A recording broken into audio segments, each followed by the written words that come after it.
அனைவருக்கும் வணக்கம். பொங்கல் செலிப்ரேஷன் முடிஞ்சிருச்சு. ஸோ இப்போ பொங்கல்னா என்ன? தமிழர்கள் விவசாயிகள் கொண்டாடக்கூடிய அறுவடை திருநாள். அப்போ அறுவடை திருநாள் அவங்க எப்போ கொண்டாடி மகிழ முடியும்?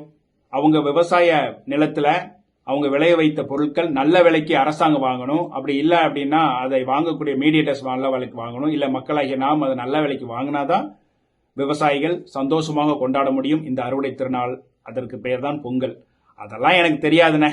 ஆண்கள் பெண்கள் ஆண்கள்னா என்ன பண்ணிக்கிற பொங்கல் அப்படின்னா கலர் சட்டையை போட்டு அன்னைக்கு ஒரு நாள் வேட்டியை கட்டிட்டு கரும்பு கடிக்கிற மாதிரி ஒரு போட்டோ.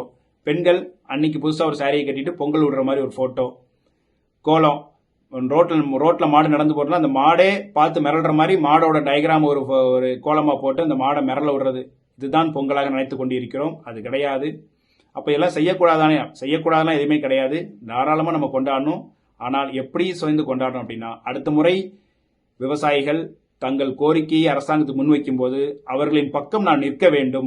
அவர்கள் போராட்டத்தில் நாம் கலந்து கொள்ள வேண்டும்.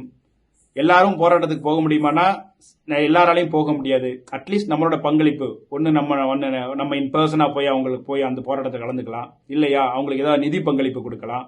அப்படி இல்லையா ஏதோ ஒரு வகையில ஒரு சப்போர்ட், ஒரு சோசியல் மீடியால ஒரு சப்போர்ட், ஐ சப்போர்ட் ஃபார்மர்ஸ் அப்படிங்கிற ஒரு விஷயத்தை நம்ம என்னைக்கு நம்ம செய்ய ஆரம்பிக்கிறோமோ அன்னைக்கு இந்த பொங்கல் சிறப்பாக கொண்டாடப்படும்.